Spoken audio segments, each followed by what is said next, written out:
First of all very good evening and आज हम start कर रहे हैं बेटा एमए मैनेजमेंट अकाउंटिंग। और मैनेजमेंट अकाउंटिंग के अंदर हम सबसे पहली चीज बात करें, इसका जो आप लोग ने जो एग्जाम पैटर्न होता है वो एग्जाम पैटर्न जो है बेटा वो सेम एज एफए है, सेम एज एफए। जो आपने फाइनेंशियल अकाउंटिंग के अंदर पेपर पैटर्न पढ़ा है वो का वही पेपर पैटर्न आपका एमए के अंदर भी रिपीट होता है। That means there is no change. वही आपके सेक्शन ए के अंदर आपके जो आते हैं बेटा एमसीक्यूज आते हैं 35 क्वेश्चंस, यही आते हैं उसके अंदर 2 मार्क्स ईच, तो दैट विल बी 70 मार्क्स। और उसी के बाद में फिर आता है हमारा सेक्शन बी, हम कह सकते हैं एमटीक्यू मल्टीटास्क क्वेश्चंस। तो वो आपके आते हैं 2 क्वेश्चंस और एक क्वेश्चन रहता है 15 mark each, that will be 30 marks. Total आपका 100 मार्क्स का पेपर होता है जिसमें से आपको मिनिमम 50% आपको लाना एसेंशियल होता है। इज दैट क्लियर बेटा? Yes sir. हमारा इसके अंदर मैं जो स्टार्ट कर रहा हूँ वो first of all chapter start कर रहा हूँ बेटा चैप्टर नंबर 6 से, अकाउंटिंग फॉर मटेरियल से। क्योंकि स्टार्टिंग के जो चैप्टर्स दे रखे हैं वो हम बाद में रीड आउट करेंगे, यहाँ से अच्छे चैप्टर से हम स्टार्ट करते हैं। अकाउंटिंग फॉर मटेरियल होता क्या है, इसको स्टार्ट करने से पहले हम बात करें बेटा, कोई भी प्रोडक्ट है आपको जब उस प्रोडक्ट की कॉस्ट फाइंड आउट करनी होती है तो उसके अंदर हमें 3 चीजों को देखना होता है। फर्स्ट मटेरियल, उसमें मटेरियल कितना यूज हुआ है। सेकंड, उसमें लेबर कितनी लगी है। And third one is overheads, ऊपरी खर्चे कितने हुए। Material, labour and overheads. Material, अब फिर ये भी 2 तरह के होते हैं, डायरेक्ट मटेरियल जो डायरेक्टली उसमें इंट्रोड्यूस हुआ है, डायरेक्टली जो लगा है, और इनडायरेक्टली जो डायरेक्टली नहीं लगा बट इनडायरेक्टली का खर्चा जो हुआ है वो चीज। तो मटेरियल, लेबर एंड ओवरहेड्स, ये 3 तरह के एक्सपेंसेस को हम क्या करते हैं इसके अंदर इन्वॉल्व किया जाता है। क्लियर बात यहाँ तक बेटा? यस तो सर। हमारे जो चैप्टर दिया है अकाउंटिंग फॉर मटेरियल, इसके अंदर क्या दिया हुआ है, इसके अंदर हम देखें मेटेरियल कॉस्ट इज अ की cost with in a manufacturing environment. Manufacturing environment है आपका, अगर मैन्युफैक्चरिंग ऑर्गेनाइजेशन है तो उसके अंदर एक इंपॉर्टेंट पार्ट होता है। This is an important part of the syllabus, syllabus का एक इंपॉर्टेंट पार्ट है। You need to be happy with all the relevant calculations and formula for section A of the examination. आपको इसके सारे फार्मूले वगैरह और वो सब चीजों से अवेयर होना चाहिए, क्योंकि इससे रिलेटेड क्वेश्चंस पुटअप हो जाते हैं सेक्शन ए के अंदर, particularly the EOQ formula, economic order quantity से रिलेटेड फार्मूला पुटअप हो सकता है। The EOQ formula will be given to you in the exam but you will need to learn the other formula. आपको exam के अंदर EOQ का formula दे दिया जाएगा, उससे रिलेटेड अदर क्वेश्चंस पुटअप किए जा सकते हैं। तो सर वो ईओक्यू का फार्मूला वगैरह क्या होता है वो भी हम आगे रीड आउट करेंगे। क्लियर बात है यहाँ तक? तो इस चैप्टर के अंदर हम इसी चीजों को पढ़ने वाले हैं। भी मटेरियल हमें रखना है, जैसे आज आपके घरों में होता है बेटा, आप घर में आटा लेकर के आते हैं, तो आप ऐसा तो है ना तो कि भाई आटा लाना है तो पूरे साल भर का आटा क्या एक साथ लेकर के आके रखते हैं क्या आप? नो हम सर। कैपेबल हम कैपेबल है? ऐसा नहीं तो कि हम कैपेबल नहीं है, क्योंकि आटा कोई बहुत ज्यादा महंगी चीज नहीं है। आप पूरे साल भर के लिए अगर आटा लेकर के आओगे तो 10,000 का आएगा, 15,000 का आएगा। क्या 15,000 हम खर्च नहीं कर सकते? इजीली मैनेज कर सकते हैं। बट तब भी आप लोग क्या करते हैं, ज्यादा से ज्यादा 15 डेज के लिए 20 डेज के लिए लेकर के आते हो, फिर वो जब खत्म हो जाता है फिर वापस आप मार्केट से परचेज करते हैं। होता है या नहीं ये चीज बेटा? Yes sir. तो वैसे ही हमारी जो ऑर्गेनाइजेशंस होती है वो ऑर्गेनाइजेशंस भी क्या करती हैं, उनको इन्वेंट्री का रिकॉर्ड मेंटेन करके रखना पड़ता है। वो इन्वेंट्री जो होता है वो एक लिमिट से ज्यादा नहीं रखा जा सकता। वो जो इन्वेंट्री है वो एक लिमिट से ज्यादा नहीं रखा जा सकता। अगर आप इन्वेंट्री को अगर एक लिमिट से ज्यादा अगर आप रखेंगे तो वो क्या होगा, आपकी ऑर्गेनाइजेशन के लिए हार्मफुल हो जाएगा।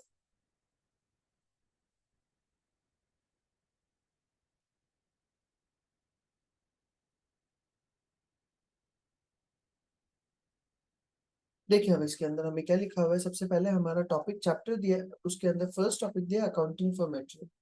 हमें मटेरियल वगैरह की क्यों एंट्रीज वगैरह करनी होती है, उसका क्या रिकॉर्ड मेंटेन करना होता है, इन्वेंट्री का मतलब क्या होता है। तो सबसे पहली चीज हमें इन्वेंट्री का मीनिंग बता दी। Inventory can be raw material, वो रॉ मटेरियल हो सकता है। Spare parts, work in progress या finished goods. Work in progress जो हाफ रेडी गुड्स है, जो पूरी तरह से रेडी नहीं हुआ है, या फिर फिनिश्ड गुड्स जो पूरी तरह से कंप्लीट हो गया है, वो किसी भी तरह से हो सकता है। इन्वेंट्री रॉ मटेरियल के फॉर्म में भी हो सकता है, वर्क इन प्रोग्रेस के फॉर्म में भी हो सकता है, फिनिश्ड गुड्स के फॉर्म में भी हो सकता है। This chapter will concentrate on an inventory control system. ये चैप्टर किस पर कंसंट्रेट करेगा? इन्वेंट्री कंट्रोल सिस्टम आपका कैसा रहने वाला है भाई, आपको रॉ मटेरियल रखना है तो कितना रखना है, वो चीजें हम इसके अंदर चैप्टर के अंदर रीड आउट करने वाले हैं। बिजनेस को इन्वेंट्री का कंट्रोल क्यों रखना होता है? ताकि हमें first of all holding cost के बारे में पता चल सके, क्योंकि बेटा कई प्रोडक्ट्स ऐसे होते हैं जिसकी होल्डिंग कॉस्ट बहुत ज्यादा एक्सपेंसिव होती है। फॉर एग्जाम्पल अगर आज मैं बात करूं, आइसक्रीम का बिजनेस है, तो आइसक्रीम के बिजनेस के आपको होल्डिंग करने के लिए क्या करने पड़ेंगे? फ्रिज वगैरह की रिक्वायरमेंट्स रहेगी नहीं रहेगी, डीप फ्रीजर्स वगैरह की, Yes, sir. उसके लिए कूलिंग की रिक्वायरमेंट है। अगर आपके पास प्रॉपर कूलिंग सिस्टम नहीं रहेगा, बैकअप सिस्टम नहीं रहेगा, तो आपकी आइसक्रीम क्या हो जाएगी? मेल्ट हो जाएगी, और मेल्ट हो जाएगी तो पूरा प्रोडक्ट खराब हो जाएगा क्या बेटा? Yes, sir. तो वहां पर होल्डिंग कॉस्ट क्या हो जाती है? बहुत ज्यादा हो जाती है, तो वहां पर हमें ध्यान रखना पड़ेगा। Production will be disrupted if runs out of the raw material.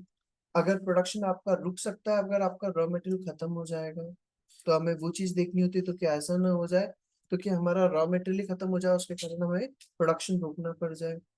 या फिर third point, unused inventory with a short shelf life में इंकर अननेसेसरी एक्सपेंसेस। भाई आपके पास में अगर अनयूज इन्वेंट्री रखी हुई with a short shelf life, short shelf life मतलब कई प्रोडक्ट्स ऐसे होते हैं जिनकी लाइफ बहुत लिमिटेड होती है। लाइक फॉर हम बात करें बेटा milk, dairy products,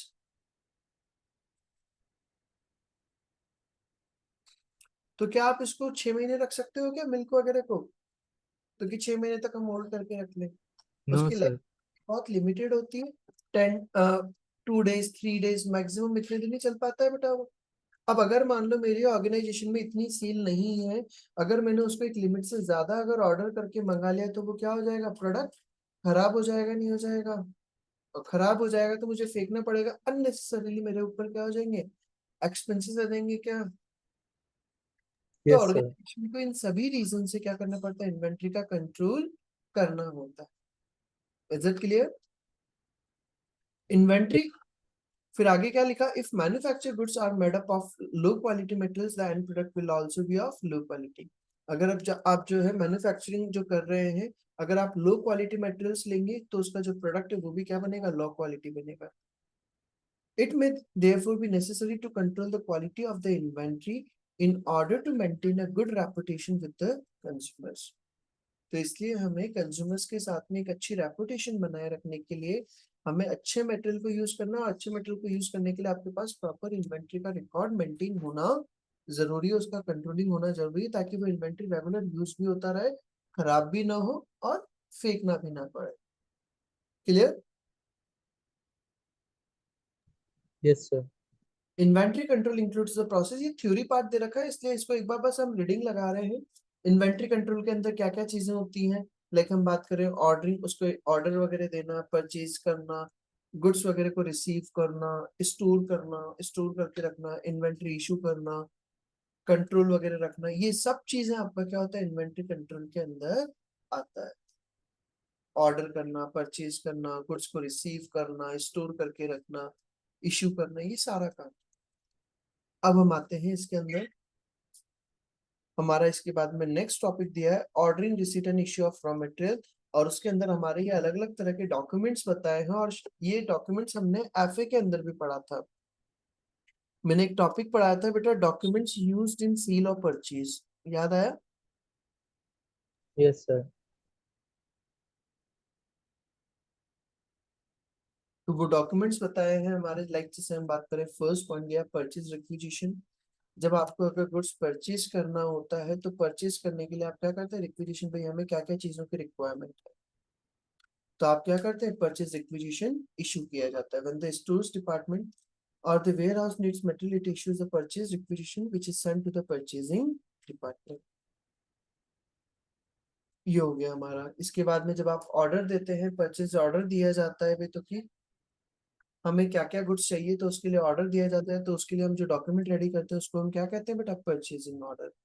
the purchasing department raises a purchase order which is send to the supplier.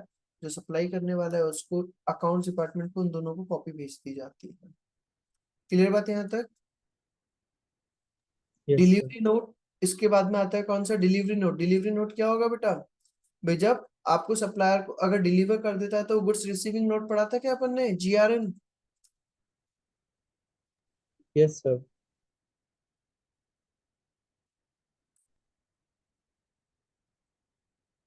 तो हमें क्या बनाना होता है, गुड्स रिसीविंग नोट प्रिपेयर करना। GRN हम बनाते हैं, GRN के अंदर भाई जब सामने वाले से हमें कुछ रिसीव हो जाता है तो वहां पर कंफर्मेशन करके देता है भाई हाँ हमारे पास गोडाउन में वो गुड्स रिसीव हो गया, तो उसके बदले में जो डॉक्यूमेंट बनाया जाता है उसको हम डिलीवरी नोट या GRN भी कहते हैं। फिर उसी के बाद में आता है गुड्स रिसीव नोट। वही बात वापस आ गई, इफ द डिलीवरी एक्सेप्टेबल, अगर जब डिलीवरी एक्सेप्टेबल होती है, जब वो डिलीवरी एक्सेप्ट कर ली जाती है, स्टोर कीपर जो होता है वो प्रिपेयर गुड्स रिसीविंग नोट।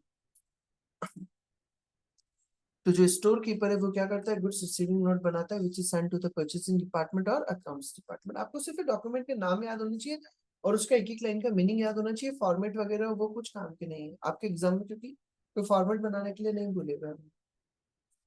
फिर इसी के बाद में दिया मेटेरियल रिक्विजिशन नोट। सर ये क्या होता है, जब आपको अगर मटेरियल रिक्वायर्ड होता है कोई पर्टिकुलर काम के लिए, मान लो जैसे सपोज मेरी कोटा में 3 जगह पर वर्किंग चल रहा है, 3 जगह पर साइट चल रही है, तो मुझे मान लो महावीर नगर वाली साइट के लिए क्या चाहिए, कोई पर्टिकुलर सीमेंट वगैरह चाहिए, तो उसके लिए मैं क्या करूंगा, मटेरियल रिक्विजिशन नोट इशू करूंगा, मुझे ये मटेरियल चाहिए।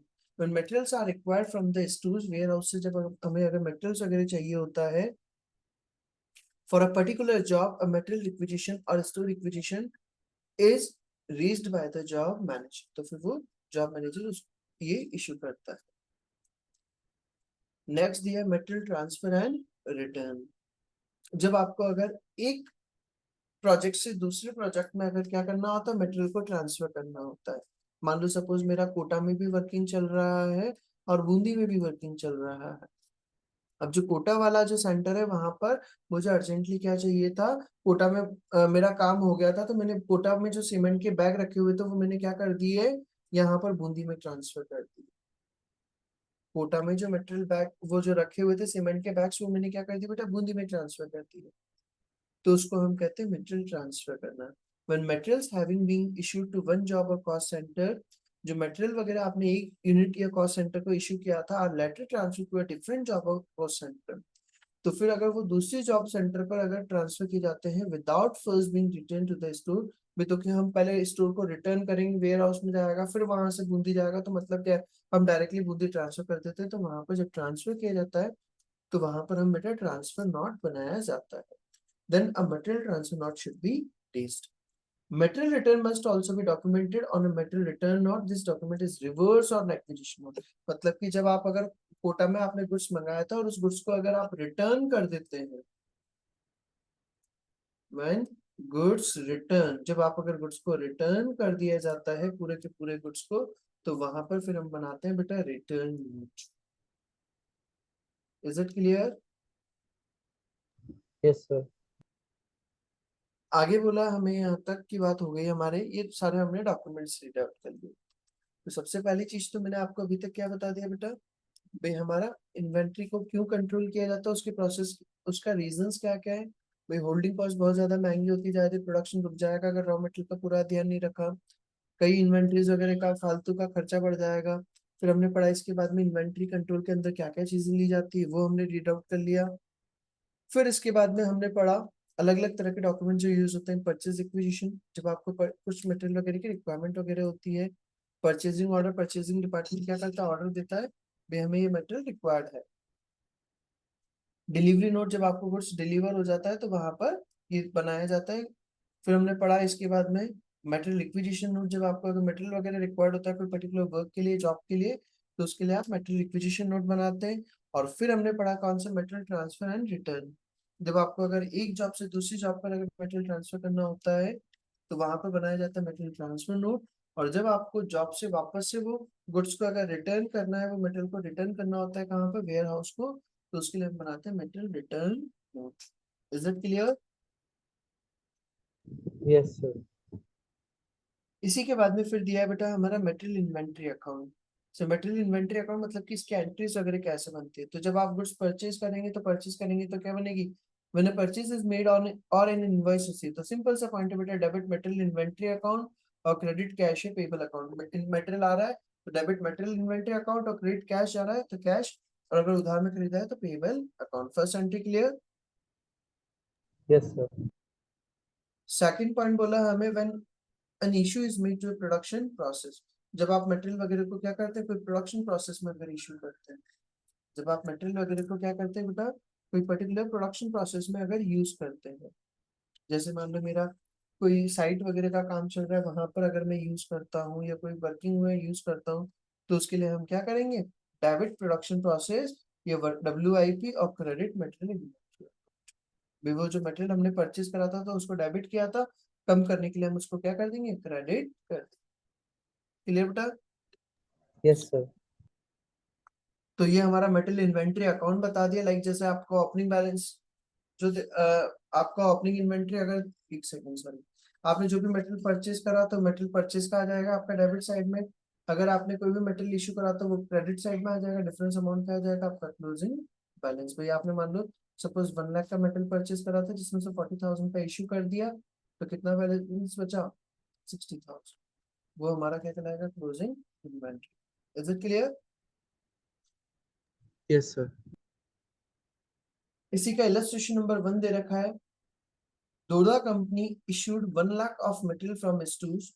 दोदा कंपनी ने क्या किया था, $1 लाख का मटेरियल इशू किया था स्टोर से, 25% of which did not relate directly to the production. और उसमें से 25% जो है वो डायरेक्टली मटेरियल जो है वो डायरेक्टली प्रोडक्शन से रिलेटेड नहीं है। तो सर 25% डायरेक्टली प्रोडक्शन से रिलेटेड नहीं है, तो मतलब कि बाकी 75% तो रिलेटेड है क्या। Yes, sir. अब आपसे यहाँ पे पूछा है, how would the transaction be recorded in the Doda's ledger account. तो बेटा यहाँ पर हमारा 25 उन्होंने बोला 25% not related to production, it means 75%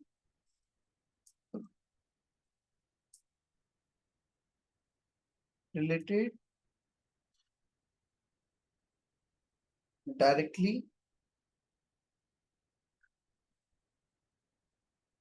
to production. मतलब कि 75% जो है वो तो क्या है, डायरेक्टली प्रोडक्शन से रिलेटेड है। अब हम बात करें इसकी, हम एंट्री क्या बनाएंगे। तो बेटा हमने पढ़ा, जब हम मटेरियल वगैरह इशू करते हैं प्रोडक्शन प्रोसेस के लिए, तो उसके लिए हम एंट्री में क्या लिखेंगे, डेबिट WIP, ये प्रोडक्शन प्रोसेस, और मटेरियल कितने का था, 1 लाख का, तो 1 लाख का 75%, 70। 75,000. मटेरियल इशू कितना करा है आपने, तो क्रेडिट मटेरियल इन्वेंट्री अकाउंट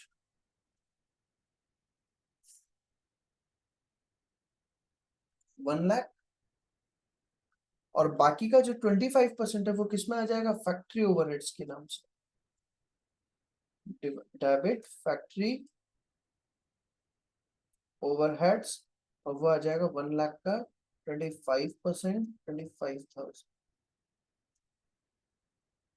तो मतलब कि सिंपल सा पॉइंट है, अगर इनडायरेक्ट अगर आप क्या करते हैं, मटेरियल एक्सपेंसेस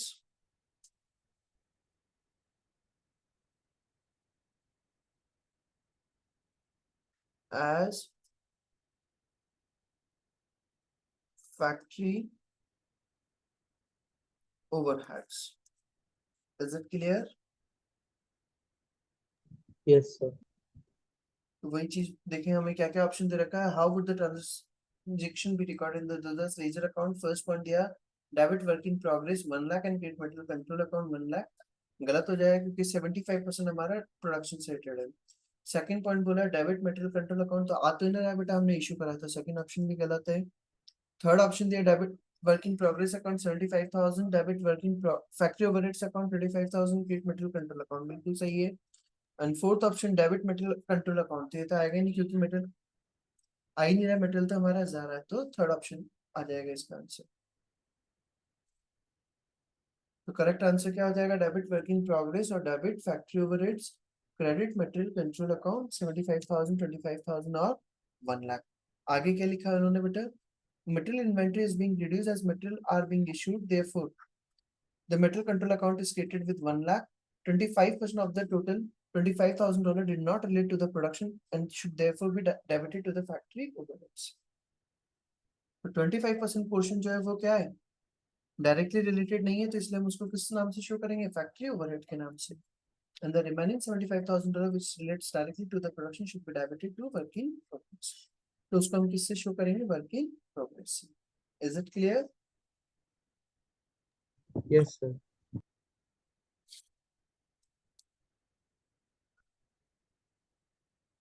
इन्वेंट्री कंट्रोल मैंने क्या क्या बता दिया, इन्वेंट्री कंट्रोल क्यों किया जाता है वो रीजंस हमने पढ़ लिए। इन्वेंट्री कंट्रोल के अंदर क्या क्या चीजें आती है वो मैंने बता दिया है बेटा। उसके बाद में फिर हमने जो डॉक्यूमेंट्स यूज होते हैं वो सारे डॉक्यूमेंट्स हमने पढ़ लिए हैं। फिर उसके बाद में हमने मेटल इन्वेंट्री की अकाउंटिंग जब हमें करनी होती है तो अकाउंटिंग करने से रिलेटेड हमने दोनों पॉइंट्स की एंट्री रीड आउट कर दिया और उसी की बेसिस पे मैंने इलस्ट्रेशन नंबर 1 करा दिया है। क्लियर है यहाँ तक का पॉइंट? Yes, sir. यहाँ तक का हो गया हमारा। इसके बाद में फिर हमारा नेक्स्ट टॉपिक दिया monitoring of inventory levels. Inventory levels का मॉनिटरिंग कैसे किया जाता है, तो इन्वेंट्री लेवल्स का मॉनिटरिंग जब किया जाता है तो उससे रिलेटेड जो टॉपिक दे रखा है